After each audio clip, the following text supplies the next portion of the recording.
So today we have Matt Lowry, who is the Academy Director of at Atlanta United. By way of, you were at the Richmond Strikers, right? For Yeah, a fair yeah. amount. So it started for Yeah, 3 years, and joined Atlanta in July 2016. So I've been down here ever since. So it's been a journey. cool. And we also have Chris Norris, who's the head coach at, where are you, William and Mary men's soccer. Um, Norris, say something so that people know what your voice sounds like if they're not Good watching. afternoon. That's soothing. It's a dulcet tone there. So yeah, hey Matt, thank you for joining us.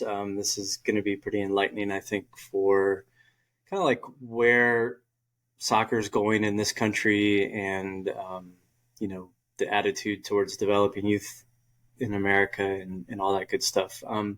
First, let's get kind of your history, and let our listeners know who you are and how you grew up in the game and that sort of thing. Yeah, I was average to below average soccer player, but I grew up in a really really small rural area of Virginia called Rappahannock County.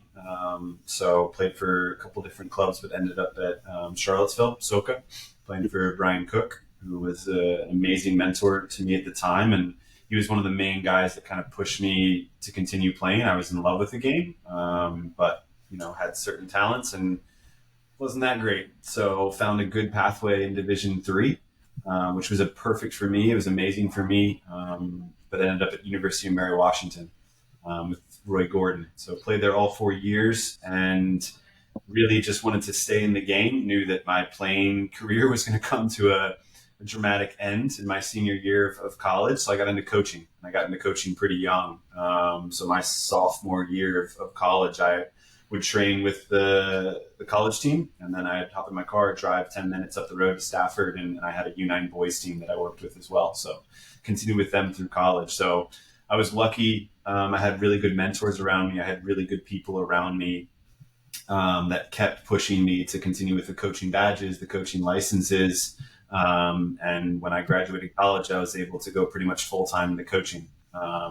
Say full time, the money wasn't great, but it was really perfect for me and what I wanted to do. So I was coaching at Stafford Soccer, as I said, and then Prince William for a year, and then ended up at Richmond Strikers. I spent 3 years down at Richmond Strikers. Bob Jenkins was there, who was an amazing mentor of mine. Aaron Bruner, Michael Milazzo, who's at New England Revolution now. So it's just some really good people.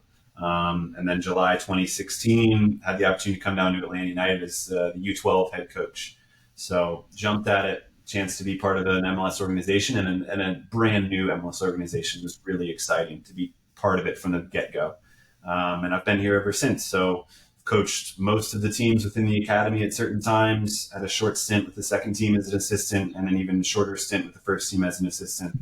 But currently in my second year, just wrapped up our second year as academy director, and huge learning curve, but enjoying it, figuring it out, learning. But it's been really, really fun. It's been a fun journey. So, what's the role of an academy director at an MLS, club? Yeah, it's really interesting. We have every age group currently from 12 to 19. So last year we had a population of about 142 academy kids aged 10 all the way to 18 and 19.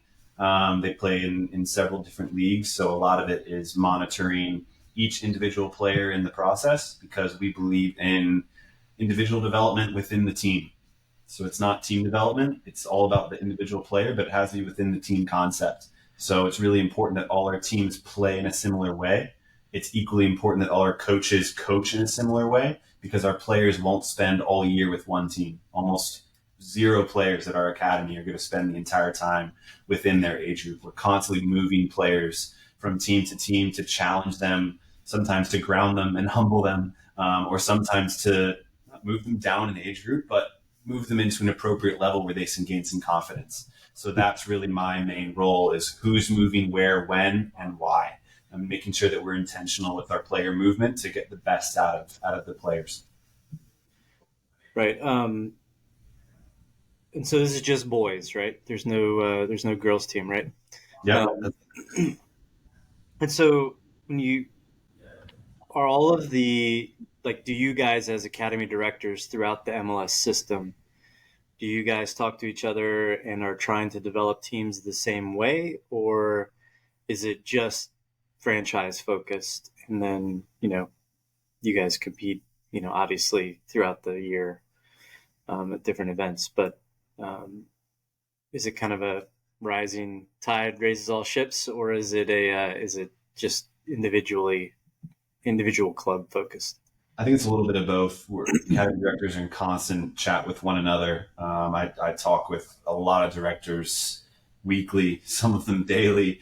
So we're all pretty connected and good friends, a lot of us, which is the fun of it. We compete like hell on the weekends, but we're good buddies off the field. So, but each club is a little bit specific in terms of the type of player they're looking for, and each club has a very specific style of play. So in Atlanta, we want high tempo, we want to press high, but we also want to keep the ball and build when we have it and play through possession, look to attack through possession. Red Bulls don't want the ball. They want to attack you, press you. When they get it, they want to go forward right away.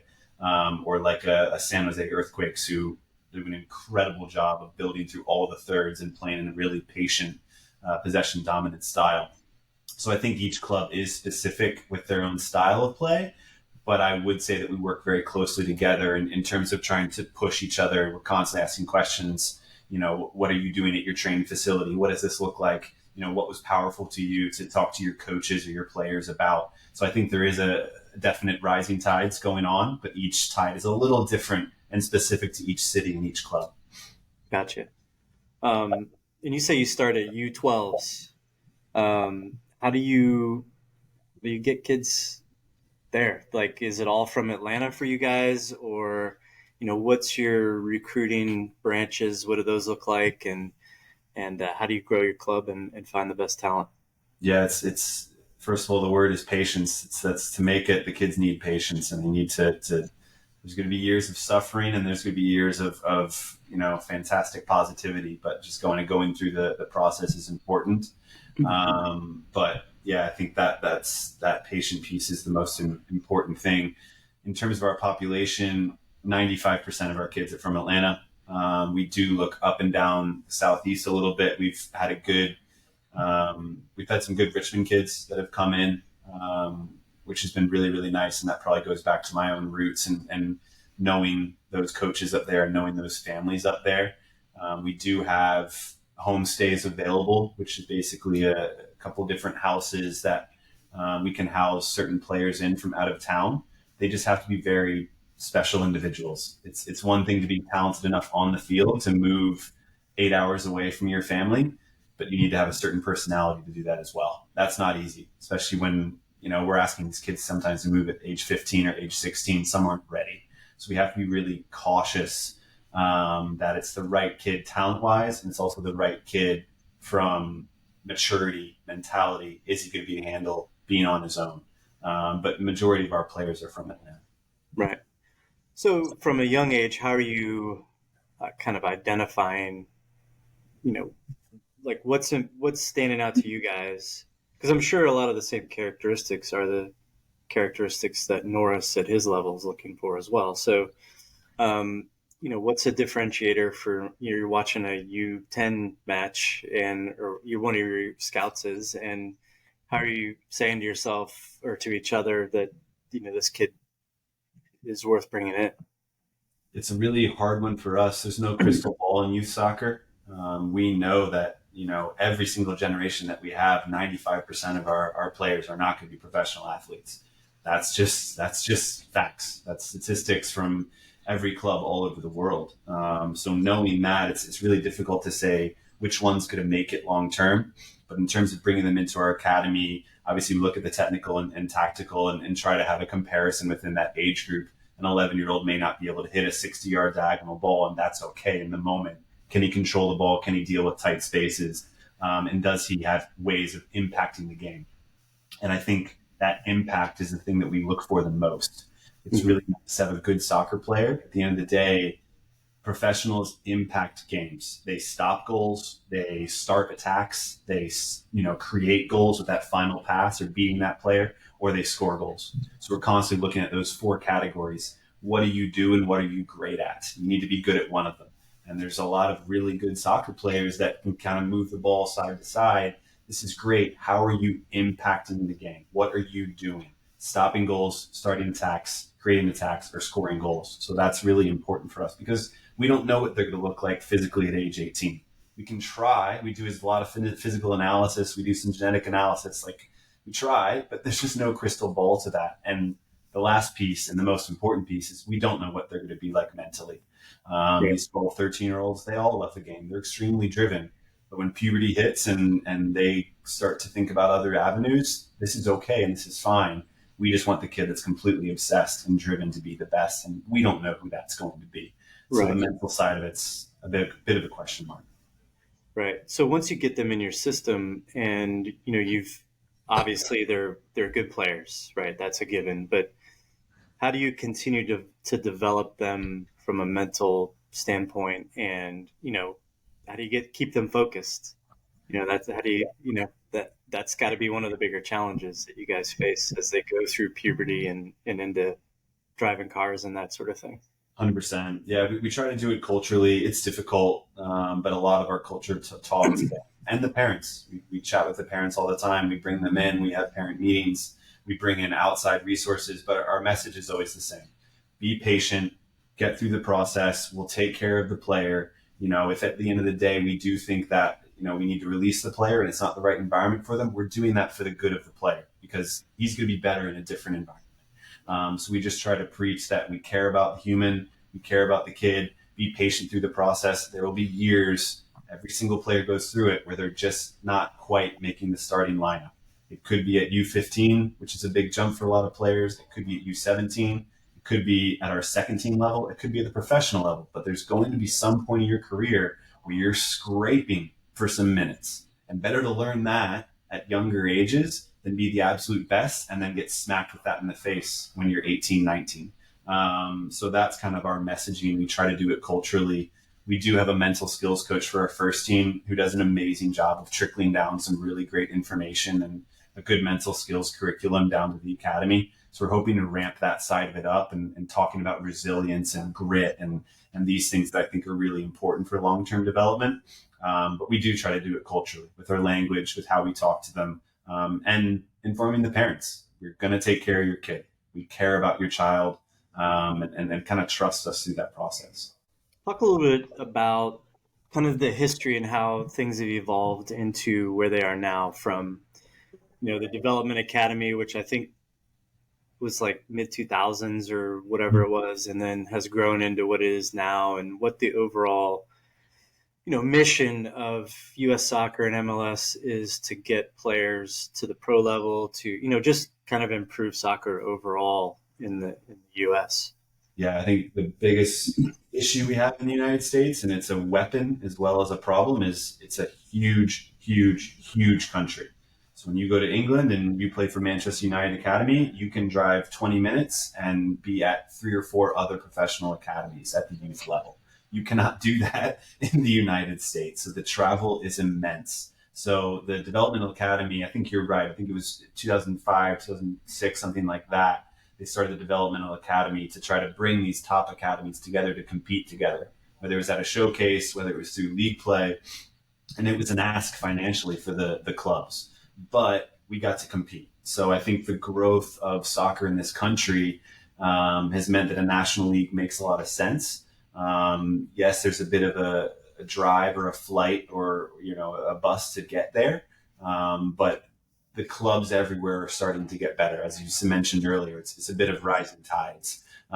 So right now, the DEA actually folded in COVID, and MLS took on a new national league called MLS Next, which started in 2021, right after COVID. And it's the same kind of process. It's a national league. We play regionally up and down the Southeast all year. We'll get a couple different showcases, usually one in California, and then we try to compete. We end up with playoffs at the end, some really cool tournaments as we go. But I think that's the biggest thing that we as a country are starting to figure out. We don't have it right yet. We're starting to figure out that we just have to attack this travel, and the best need to play against the best. There's no other mathematical equation to creating top athletes. You got to compete against guys that are going to punch you in the face as much as you're punching them. Right. So, that competitive cauldron, trying to grow that together with this huge country is difficult, but I think we're getting closer and closer. Yeah. There's a lot of soccer in the U.S. And you guys are, from the youth standpoint, are at the top of the food chain. You guys have um, a lot of support and that sort of thing. So for the people who don't have access to MLS Next teams, how do they get involved in it? How do they get their kid looked at, so to speak, or identified to possibly, come play for an MLS side or MLS Next team, is really Yeah. what I'm. Yeah. And I think, there's other leagues as well within the United States. I think ECNL does a really, really good job of having a similar landscape of national landscape of the league, and then they play regionally and they come together. We're in MLS Next, and all the MLS academies are in MLS Next. So I think it is a good level, but ECNL has done an amazing job of, having their own pathway for players, and MLS academies scout like crazy. Some more than others. Again, we're pretty strong within Atlanta. We want to give back to our community, and we have good players here. We don't need to be traveling to California to look for players.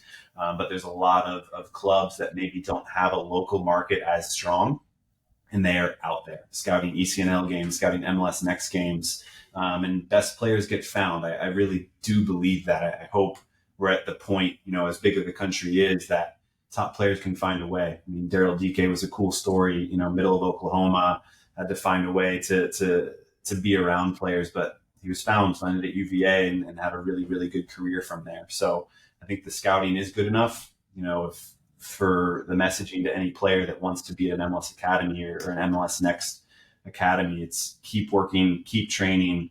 There's so many eyeballs out there right now. But ECNL and MLS Next are kind of the two bigger leagues in the landscape that get scouted the most and are really seen the most, at least at the MLS Academy level.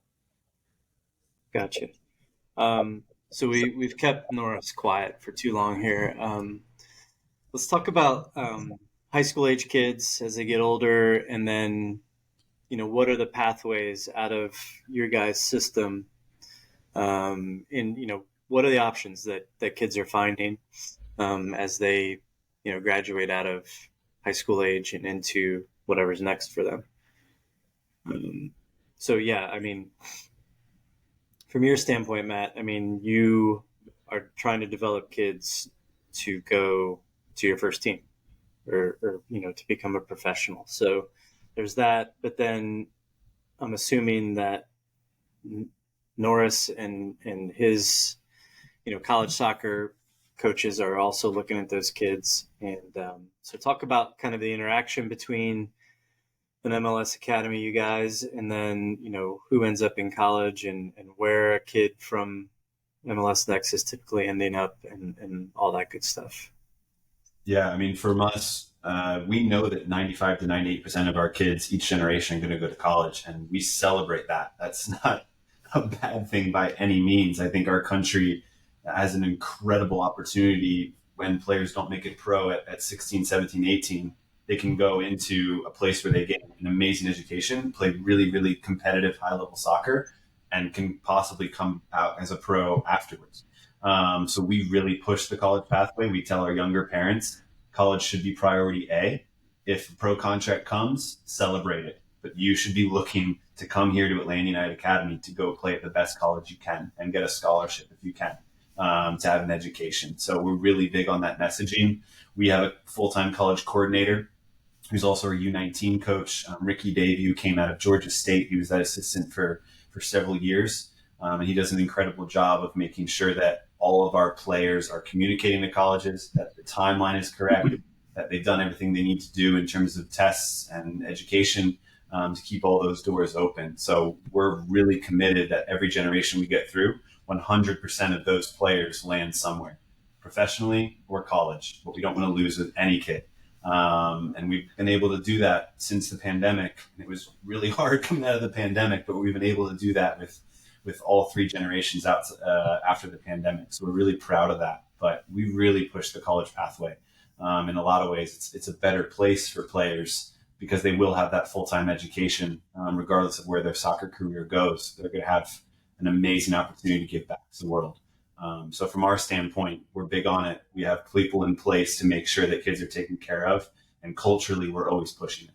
Norris, you got anything to add or ask, or like? Yeah, yeah. I'm curious, Matt. Do you guys track statistically, maybe league wide, or even just from your organization, how many kids are making it? And I don't know what the metric would be to determine making it, but how many kids are signing homegrown contracts and then making first team appearances maybe versus guys that have gone away and played for even 2 or 3 years of college soccer and then are making first team appearances with teams in the league? Yeah, that's a really good question. I do have the metrics somewhere. I probably won't be able to pull them right off the top of my head, but generally we know that a 16, 17, 18-year-old isn't going to be ready for first team soccer. Right now we have Caleb Wiley, who started with us at U12, came all the way through. He just turned 18 this December, just graduated high school a week ago, and he's been a number one starter for us on the first team. He got a full national team cap against the scrimmage against Mexico and was one of the better players, in my humble opinion, at the U20 World Cup for the United States. So he's amazing, and he's going to have an amazing career in the game. But he's one out of a million, and that's a huge congrats to Caleb, the work he put in and the natural talents that he has. Everyone else, the metrics of signing professionally at 16, 17 and be able to affect the first team level, it is not easy. Physically, it's very hard. Mentally, it's really hard. So we do find that the players that go into college, even for a year or 2 years, and then coming back out professionally, they're more ready for it. Whether that's maturity level, whether that's the physical. I do think college, does a really good job of preparing their players. Physical could be the shorter season, but we find players coming out of college, they're ready physically to handle the MLS. So we have found, our own success stories have been a little bit better with players going into college for a year or two and then coming back. Machop Chol being a great one with our first team now, played 4 years at Wake Forest, doing great. So these are kind of the storylines that we look at and the metrics that we try to take a look at as we continue. You mentioned the opportunity that exists in the U.S. To continue playing and getting an education at a reasonably high level and how unique that is to the world. Can you kind of draw comparisons developmentally or make distinctions even between maybe college soccer versus a pro or a guy that's been in a pro academy, a kid that's been in a pro academy, but maybe doesn't jump at 18 directly into the first team? What is a guy like that doing from 18 to 22 in most countries outside the U.S.?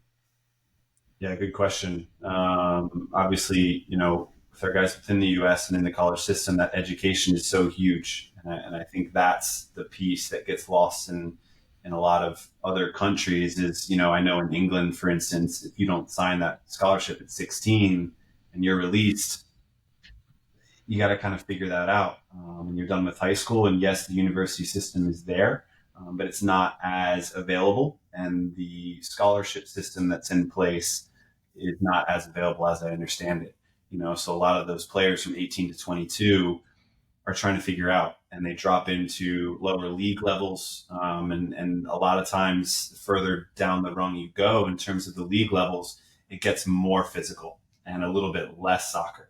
And it's very, very difficult to do well or perform well, getting battered as an 18, 19-year-old who may not physically be ready for that level. So it's really difficult. And I think what happens a lot of the time, unfortunately, is you have a 15, 16-year-old who's absolutely phenomenal and signs a contract or decides, professional is the way for me.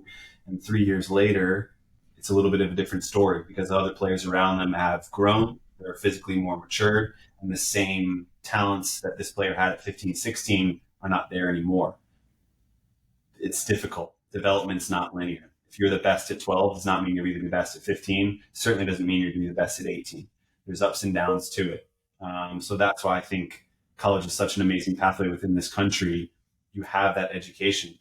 If professional soccer doesn't end up being the best thing for you, it's better to make that decision at 22 than 16. That's kind of the biggest scenario for me. And in other countries, they're forced to make that decision at 16. And you don't know yet. You just don't. Yeah. Go back to Caleb. What's his last name? Wiley. W-I-L-E-Y. You mentioned, he started with you guys at U12 and he put in the work. I mean, what did you see out of him? What did you observe that he did that was kind of a differentiating factor from a work ethic standpoint? What was he there on off days? Was he staying after training? That sort of thing. I think, the coolest thing about Caleb, I always smile. He was not the best player at U12. He was always above average. We were even looking back at some of our notes the other day and laughing. We always had Caleb listed as he's in the starting lineup, but he wasn't number one, right? He wasn't the guy that get Caleb in, but he was always just good enough to be around the team and to be around it. But at 14, 15, he was different. And I say that not in terms of his ability, but more in terms of his mentality. And you hit the nail on the head, Scott. When there was an off day, Caleb was training. And I had a good relationship with Caleb's dad. And I remember that U15 summer, Chris Wiley, Caleb's dad, texted me, what is wrong with this kid? He's trained every single day. He's gone to the park every single day. He's not hanging out with any friends. And he was coming to me as a worried parent, and that was the difference. And you could just see it in every week, at 16, 17, you started to see a different player. Oh my God, this kid is getting better and better and better and better. But it was mental. He had the natural tools. I'm not saying he didn't. He was a good soccer player at 11, 12, 13. The coaching around him wasn't great because it was me at that age. And he just mentally, he just said, nope, this is me. I'm obsessed. I love this. I'm going to do this. No one's going to stop me. And nothing has. But I think, as you said, Scott, it's the work he put out off the field. His work rate on the field was fantastic, but a lot of other players were as well. We didn't know that Caleb was going to be the one at 15, but we started to look at him a little bit differently just because of the amount of work he was putting on outside of what he did here. Mm-hmm. Yeah, I mean, what do you think made it click for him at whatever point? What made him say, I gotta put in more work than everyone else? I mean, what was it that did it for him, you think? I've asked him this, and he didn't have a good answer, and neither do I, but I'll give you the honest truth. He said, I don't know, coach. I was obsessed. He was like, I couldn't stop thinking about it. I went to sleep thinking about soccer. I woke up thinking about soccer. All I wanted to do was train. And I think that's a quote directly from him. I'll never forget that statement. All I wanted to do was train. I think he fell in love with the process. I think he almost got addicted to going out with the ball every single day and training. And it just became part of his behavior and part of who he was. Even to this day, sports science will yell at him because they'll go to the park. He's a pro. He's a signed professional, and he's out in the local park in Atlanta, trying to hit a crossbar challenge from 40 yards away. And, sports science figures out and think he's going to tear a hamstring and yells at him. He is himself, but it's for him. He just couldn't stop. So definitely a fun process to be around. Matt, on the flip side of that, without naming names, can you think specifically of guys that at 14 or 15 you thought were nailed on to be where Caleb is now, and for one reason or another just haven't made it? And what are those reasons in your humble opinion? Yeah, without naming names, there's a lot of them. There's a lot of them. I think, you look at the U15 year for a lot of MLS academies, and you can pick out 6, 7, 8 players that they could make it. This is going to be interesting. They're all really, really good. They're all really talented. But the one or two that come through, that's the difference maker. And I want to say the mentality piece, it's hard to view. And a lot of kids do have a good mentality. Yeah, Caleb was different in a lot of ways, but a lot of players had his mentality. But I think it's the environment that Caleb was in was always not perfect for him, but it was the right level of challenge. He was very rarely in teams or in a lot of games over a stretch of time where he was dominant, and that I think is the most important piece. And that's why I mentioned at the beginning of this call, we try to do a lot of player movement and be intentional with our player movement. We don't want any player to feel drowning or, swimming so smoothly that they don't have to worry about it. We always want them struggling just a little bit. And that's why, going back to that patience piece, some players don't like that. Some players want the success and they want to score a ton of goals, or they want to be the MVP and they want these accolades. Those are great. I don't know if they're going to help you long term other than putting on your resume and saying I did this. I think it's that challenge of they have to be challenged and they have to do a little bit of suffering every game. You have to suffer a little bit. And the players that get through that really, really progress. So in Caleb's case, at what point and how far did you push him ahead? Yeah. With either an older age group or the second team, or the second team was a jump for him, and we were a little worried. So the story is actually a cool one. It was right after COVID, so we just the world was slowly opening up. MLS was in their little bubble down in Orlando where they were playing games, and we started with the twos. I was actually the assistant coach with the twos at the time. Tony N was the head coach, who was the original academy director here at Atlanta, a huge mentor of mine. Long story short, Caleb was 16 years old, and we had a left back. Caleb's a left back. We had an older left back, 26 years old, awesome guy. And through COVID, he actually had a couple health issues that he had to go back home to Canada to figure out.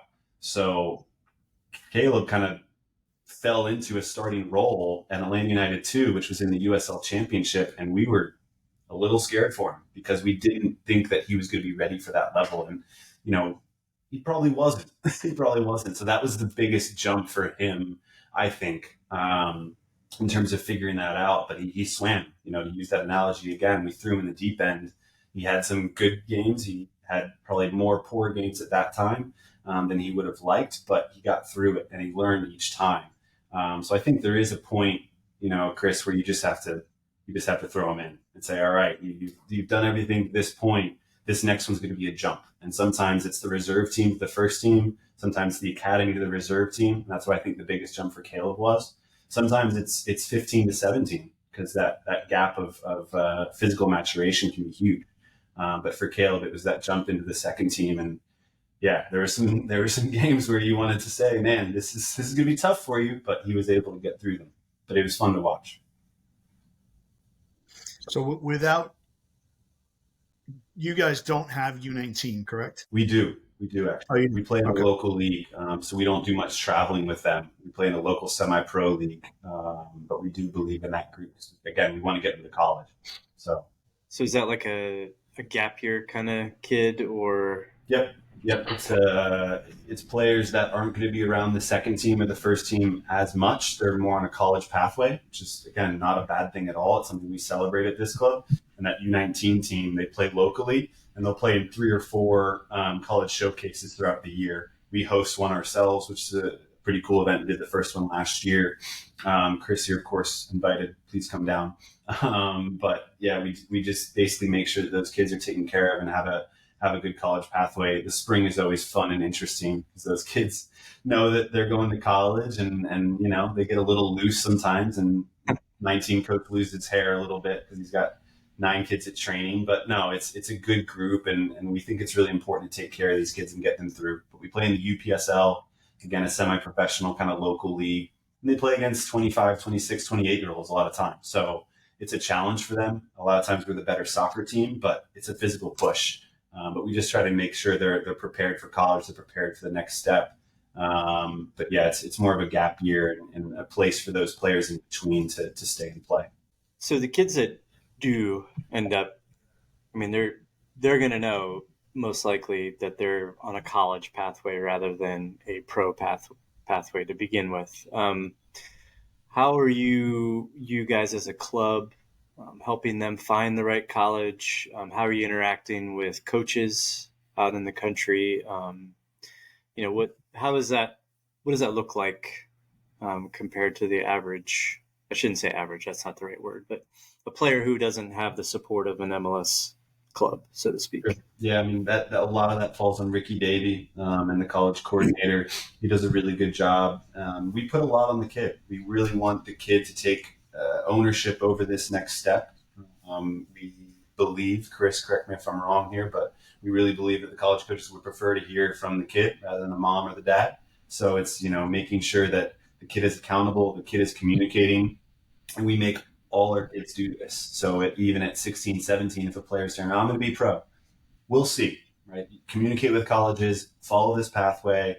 I know that not all of them listen to us in that manner, but we really try to make sure that they're doing it. But Ricky does a great job. He has a curriculum in place where basically every 2 months he'll either have a parent meeting for a certain age group or a player meeting for a certain age group, and make sure that the parents are educated and aware of the steps for NCAA eligibility and all of those items, and to make sure that the player is doing the work as well. And then when showcase is coming around, trying to be ultra communicative, prior where kids are and what roster, positionally how they play, GPAs, all of that kind of stuff is communicated to college coaches. And then afterwards, making sure that we can be, available to those calls as well. Honestly and openly, we probably need to do a better job of communicating around those events. But we really are big on trying to make sure all our players have a great place to land in terms of college. Yeah, Norris, I mean, maybe you can talk a little bit about, a player coming out of MLS Next and, how, compare and contrast that from other places and other sources that you're recruiting players from and that sort of thing. Yeah, I mean, there are some probabilities associated with the MLS pro academies. So, they're organized. They are usually, they have a mission of trying to produce some guys that are going to ultimately be pros. So there's a level of certain level, minimum level of athleticism associated with most of the kids.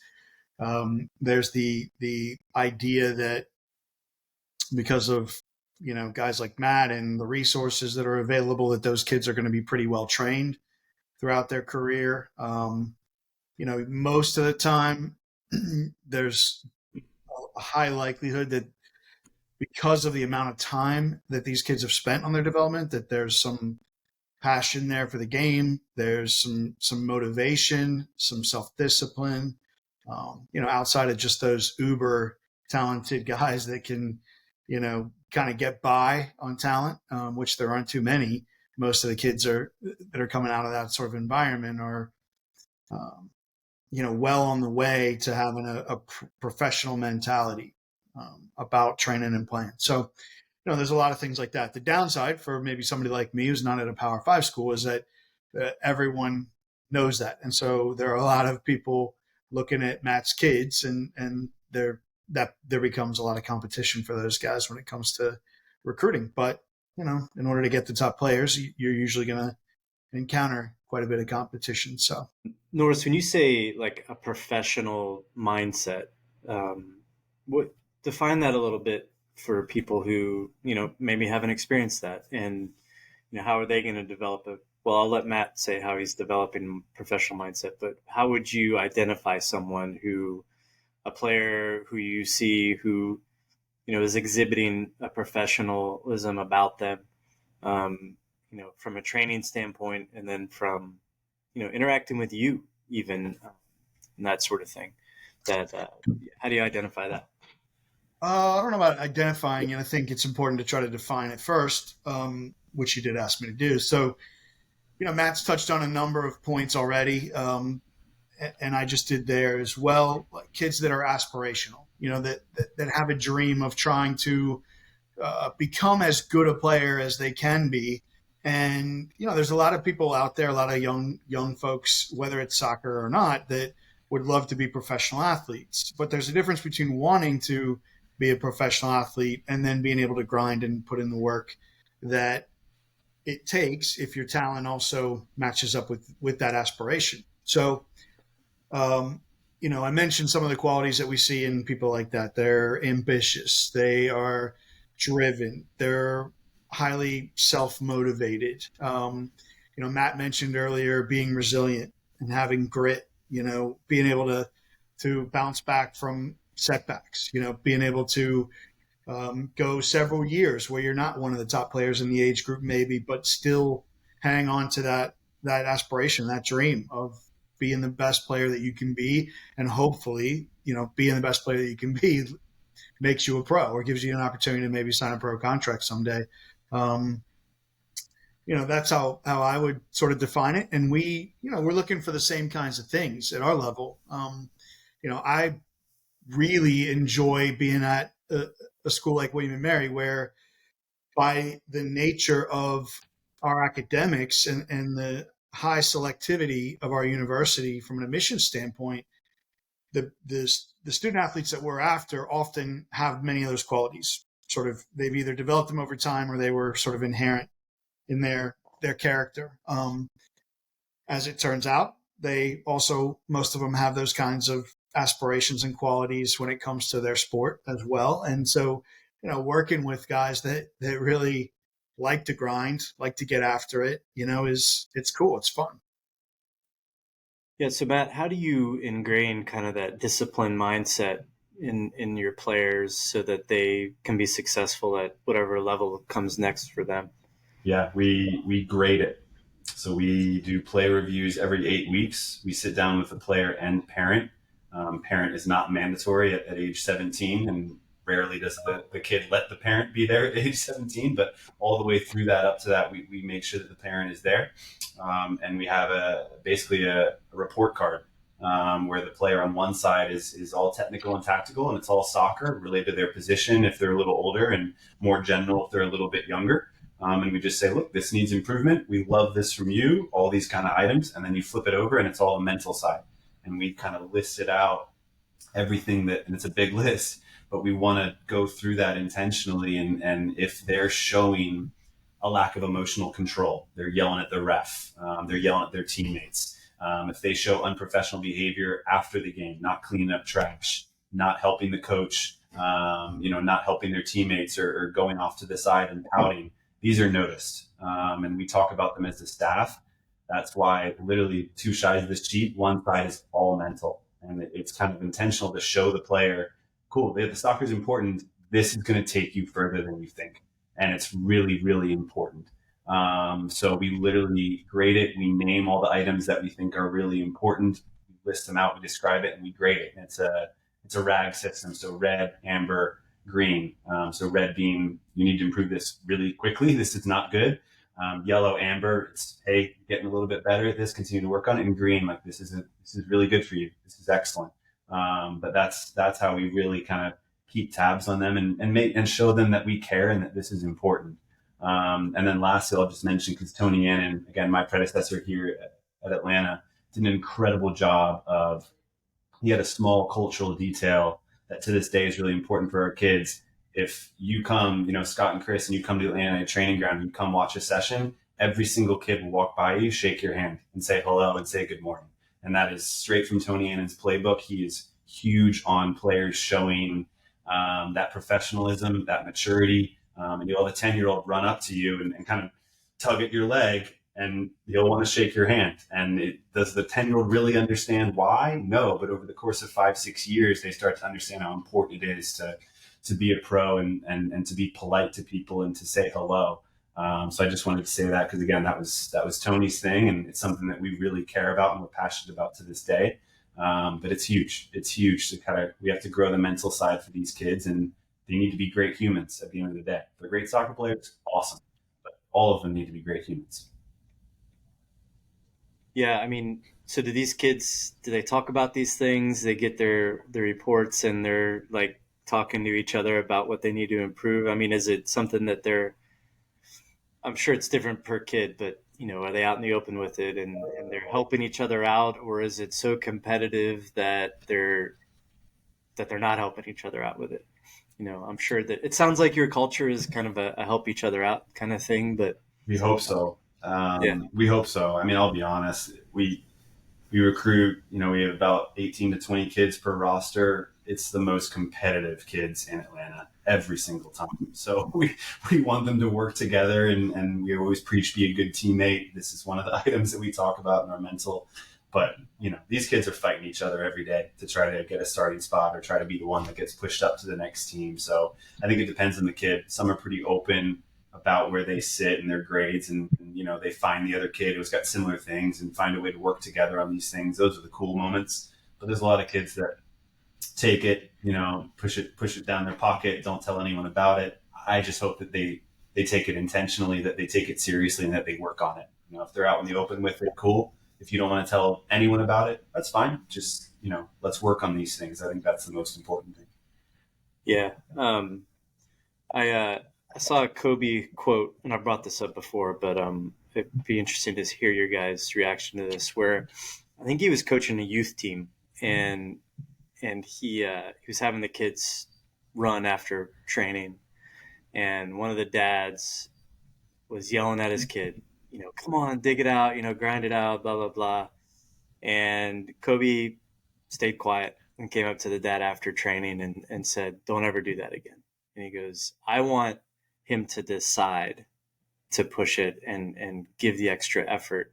I want him to develop that internal conversation and decision making as an athlete and as a person. How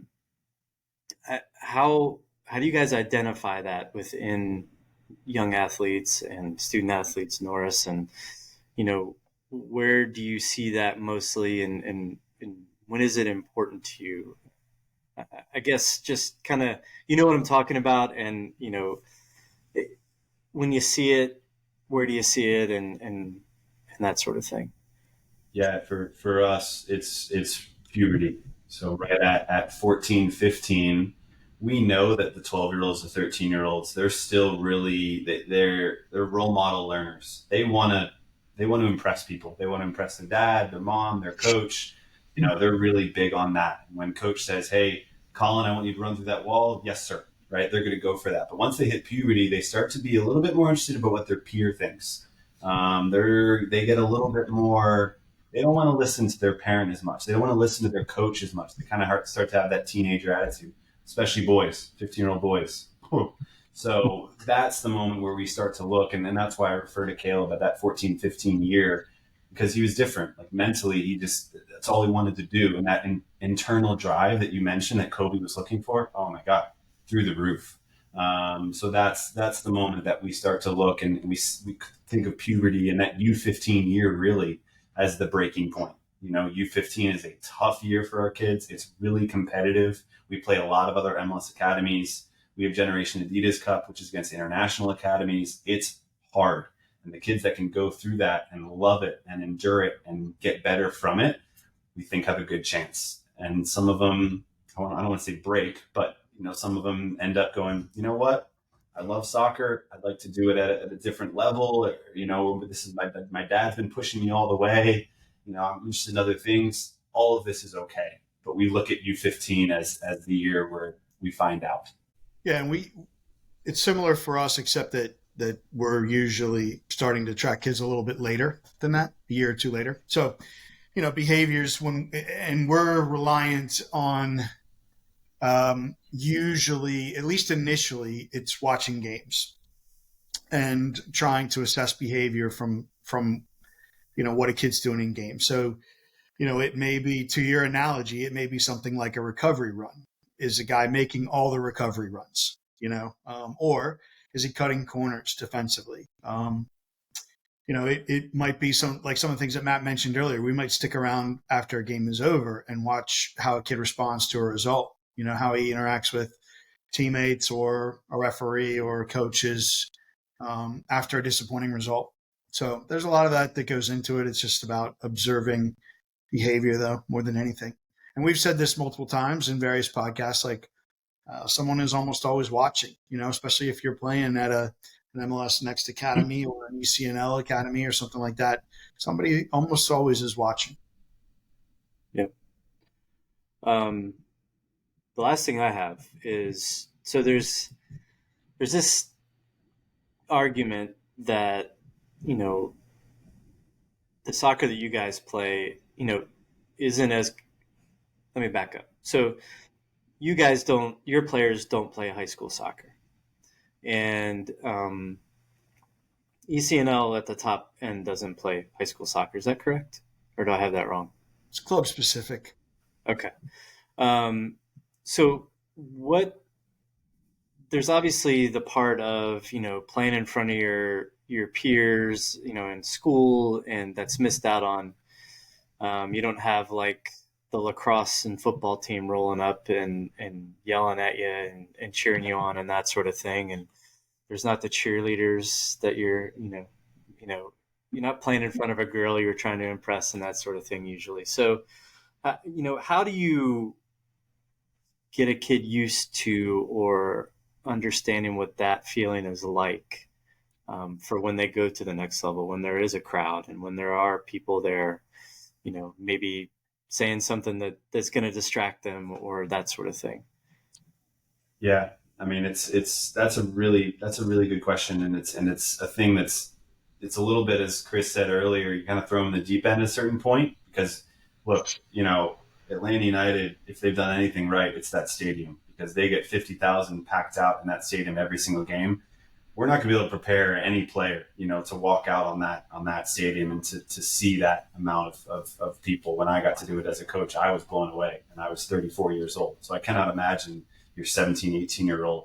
But we do, go to these bigger international events when we can. Generation Adidas Cup is a really good one locally. The playoffs are a good one. And maybe it's a little bit of a different crowd, but there's pressure because there's college coaches at every corner. There's agents at every corner, which is a different type of pressure. There's national team scouts on every corner.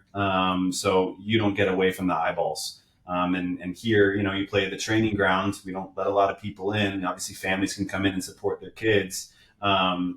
But that's a little bit more of a learning environment where the kids are used to that environment. But we try to throw them in the deep end at certain times. And we're actually far enough from COVID away now that we're really starting to push international travel.